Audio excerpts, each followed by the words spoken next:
Remain confident that you're going to be able to find another starter, and specifically top or near the top of the rotation? We're still working. This is a team that is in really good shape. We won 100 games last year, won the division, and 95% of the team is back. So this is a team that we're looking to upgrade and supplement and not reimagine. But the off season is still going. There's a lot left on the board and a lot of discussion still happening. It's been kind of a later, slower off season than normal, and we're working pretty furiously. But since we spoke at the winter meetings, just haven't lined up on particular opportunities. But there's still time for that. Do you need another starting pitcher on this team? I think the whole league, all 30 teams, have publicly stated that they're looking for starting pitching, and it just speaks to the state of the sport and pitching and the nature of it, where every team, a pitcher fits on every team. But we got a rotation right now with 5, 6, even more really accomplished guys. They had good seasons last year. But there's room for more if we can find it. But we've got to find the right deal, the right fit, the right trade, the right signing, the right investment. It isn't something that we want to address in a vacuum. And that's an operating model that has gotten us to this point, and we'll continue to apply it and look for moves that we like. Are there prospects that you simply just don't want to part with?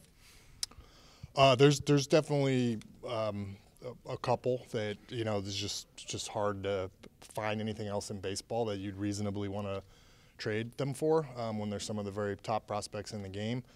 But we have conversations, and it's just a matter of what we're getting back. Have you found pressure to maybe overspend in your evaluation because of what you guys did last year, because of how young this team is, because of how many guys are back? Yeah, I feel a lot of pressure all the time, not just this winter, but during the season, throughout the season, everything that we do. It's a good thing. It keeps us going, but we also check ourselves with, things that are less emotional. And, if you make bad moves, you end up in a bad spot pretty quickly in this business, so we're trying to make good ones.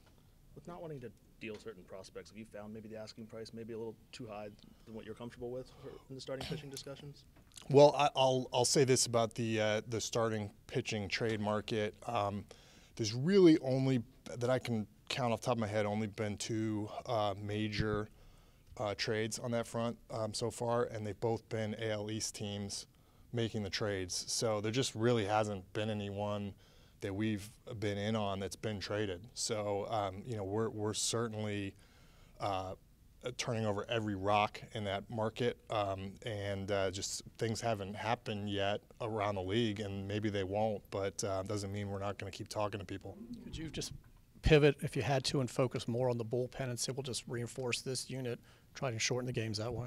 Yeah, I think we're looking for help for the team, and the bullpen would be an area where you can always bolster, and then even on the position player side, those are probably more best characterized as supplementations that we're looking at there. But we're going to keep looking for ways to improve the roster. I mean, we do it all the time. We do it during the season, but certainly until the very last minute of the off season, we'll be looking. And I hope that there's more coming. But if there's not, this is the reigning championship team of the AL East, and most of it's back. And then we've got waves and waves of young talent behind them. So I think we're in pretty good shape, but we're trying to get better for sure. If the pitching availability, trade or free agency, tends to be a pitcher who is so-called more of a back-end rotation starter, similar maybe a level to what you've added the last few years, do you still have interest in that level, or are you aiming higher? We've talked to the whole spectrum of we talked to all 30 teams or all 29 other teams, and seeing if any starters are readily available. And as I said, there just hasn't been too many of these trades. There have been a couple of AL East trades. You saw Chris Sale and Glasnow is who I'm talking about. But I mean, we're not gonna, the Rays or the Red Sox are not gonna pick us to trade with if they have other options. So it just hasn't been a lot of pitching trades, and that's been the reality. But I do want to repeat that there's a lot of free agents out there still. This thing is, if you look last year, almost every single free agent was cleared about a week or two ago last year. And this year there's a lot left, so this seems to be a slower offseason, and we're staying on the phones every day. Why do you think it's a slower offseason for baseball? I don't know. It seems like these happen in different. I wish I could predict it. I thought it wasn't going to be, and it seems like it has. And I don't know if slow's a word, but it's just been later on the other side of the holidays. If I had to guess, I think the big Japanese postings perhaps were something kind of holding things up, and it seems like activity picked up after that. When you say the 5-6 starters you already have, are you including Tyler Wells and DL Hall in that? Yeah, it's the number goes beyond 6, especially if you start counting guys.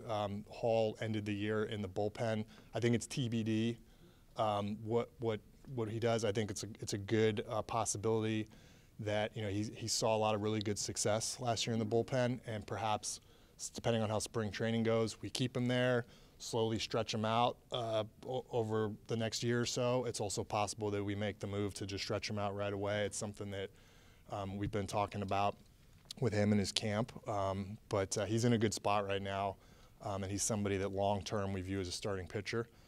And the rest of the returning rotation, Bradish, Grayson, Kramer, full season of Means, Cole Irvin, Wells, like we've got good options, but like I said, there's always room for more pitchers. Every team is looking for more pitchers. The Dodgers keep signing pitchers, so it's just something that everybody's on the prowl for, which makes it tough.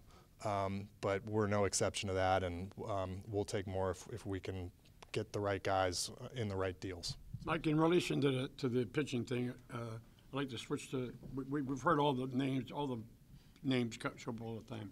I'm curious about Ortiz and Norby.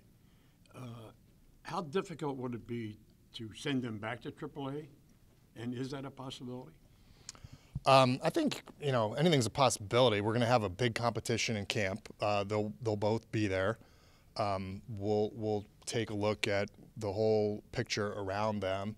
I think it's wonderful that our organization's in when I got here, we were talking about how we didn't have any infielders, and now we've got a probably one of the better stockpiles in baseball, and we're cognizant of that, and we don't want to, not use somebody who's ready, but we're putting the best team out on the field, and so I think the spring training competition is going to be a big component in that. The two guys that you named are huge prospects. They're 2 of our top 10 prospects, and we've got the best system, and they've got very bright careers ahead of them. But these players up here in the major leagues are really good, and they deserve some recognition for that too. And we'll see where the competition leads. Without pushing the envelope too far and asking to do that sounds like a potential double play combination would at least be a pretty good place for a team to start with, between the pitcher. They're both great players. They were great double play combination for a lot of the year in Norfolk. Joey got a chance to come up here and help us win some games last year. I suspect that he's going to see a ton more major league action in 2024 than he did in 2023. And Connor Norby is way ahead of the curve for somebody who was drafted in 2021. And he was battling some soreness last year, and he got over it, and he started hitting a lot better when that happened. And I think we're going to see a huge season from him wherever he is, whether it's up here or in AAA. But these guys, they're just getting started. Bringing back Tyler Nevin to that group, and it was just a good opportunity to add him to the mix too as another guy. Well, yeah, we've always liked Tyler's kind of just a roster juggling situation, and it happened to him again. So, we picked him up. It was a small cash trade, and, we're always looking for depth and right-handed hitting depth. He's really good against left-handed pitching, and he provides us some depth, and he's somebody that we're comfortable with, and we'll see how it all shakes out. With 2 weeks to go, with 2 weeks or so to go before spring training, do you have any injury concerns, any health updates about players other than Batista? Fingers crossed. Right now, Bautista is the only player that we have on our roster who we know is going to miss games in 2024. So that's a good thing. Again, fingers crossed, knock on wood. Hope the baseball gods aren't listening to me say that. But right now he's the only player that we project to miss games in 2024. But I'm sure that it will evolve, and we haven't even started spring training yet. Mike, your first off-season as reigning AL East champion. What is the perspective when you now watch the rest of the teams doing what they need to do to bring you down? What is that like now being in that spot? I'm looking around the league, or I'm sorry, the division. We are on the top, and we're pretty proud of that. And but everybody, when I talk to the other GMs or Brandon talks to the other managers in the league, I mean, we all scare one another now, and it is just a dogfight. And it's kind of any great team you put together. There's a lot of good-looking rosters in the AL East. It just nobody knows how this is going to shake out, and when you project the season, it can have just a tamping effect on your expectations because our division is so good. And so we're all kind of locked up right now in a competitive state. It's very challenging. It keeps us on our toes, but this is going to be another interesting year, and we're very humble and respectful about how tough our division is. Mike, at this juncture, when you do search for a starting pitcher, do you figure that maybe the trade market is more realistic to pursue, or are free agents definitely on the table as well? Look, we're I don't think there's any bones about it. I mean, we're better equipped to bring in impact starting pitching via the trade route, and so we've been exploring that pretty heavily. There's some really big signings of starting pitchers that have happened, and they've by and large gone to really large market teams in really large cities. And it's just a reality of baseball. It doesn't mean we're not talking to those people or checking on them, but I think that we have advantage with the trade firepower that we have, but there just hasn't been trades other than those two guys from the AL East that I mentioned. So hopefully that changes. We'll see. Still some time left. We're still working on it. Mike, there's always risk in trades. What you give up could go into stardom. What you acquire may not live up to what you hoped. How do you, in your seat, weigh that risk? And are there some times when that bold move is the one that makes the difference?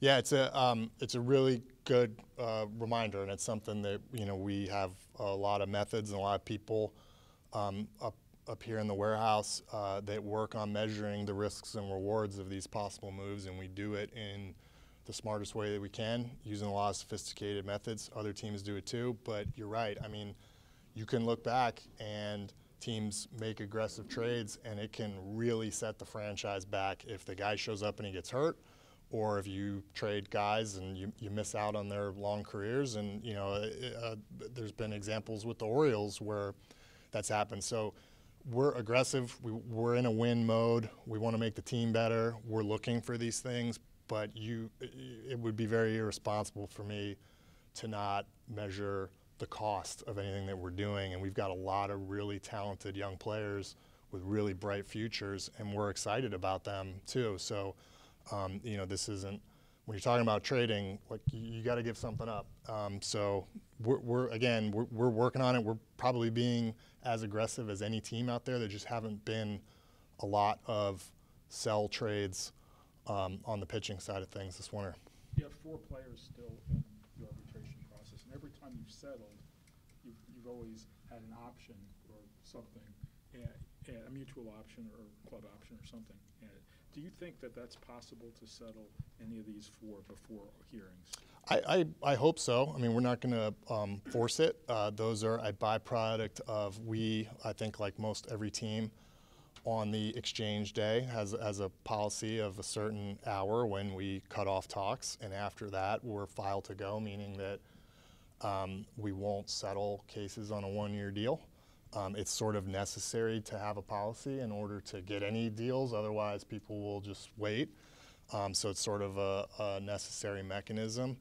Not something that we enjoy, haggling over salaries, but it's a big part of the history between the clubs and the players' side, and this is the system that we have for figuring out how people should be compensated for their work. I don't make the system, but I do live in it, and you know, it's very normal, and it's also something that we're going to have more and more of now that we're a young, talented organization with a lot of players that are going through their pre-ARB and ARB years. Like this, you know, this is going to continue. So it's something that we try to be really direct and respectful about, and try to do the best that we can within the parameters that this kind of age-old system has delivered to us in this moment in time. And our group puts a lot of work into it, and you know, we enjoy productive conversations, and sometimes they result in deals before arbitration. Sometimes you go, but it's you know, certainly nothing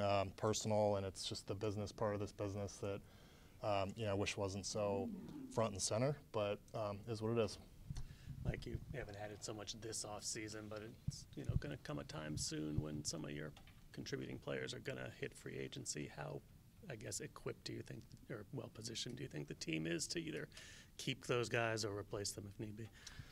Yeah, I get pretty repetitive on this stuff, but you know, everything that we do, we want it.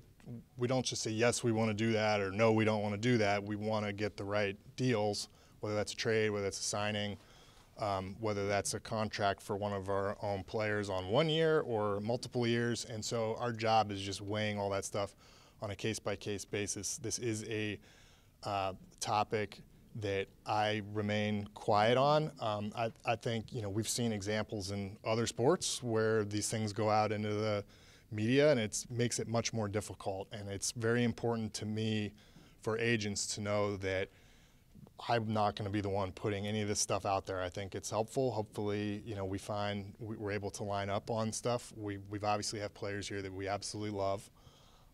That you know, you look at the situation right now and you go, boy, I wish we had that guy for longer. But the rest of it is not easy to figure out, and there's two sides, and you know, it takes some time and some work if that's something that's being worked on. So I'm just going to keep doing our thing, and you know, we'll see what comes out.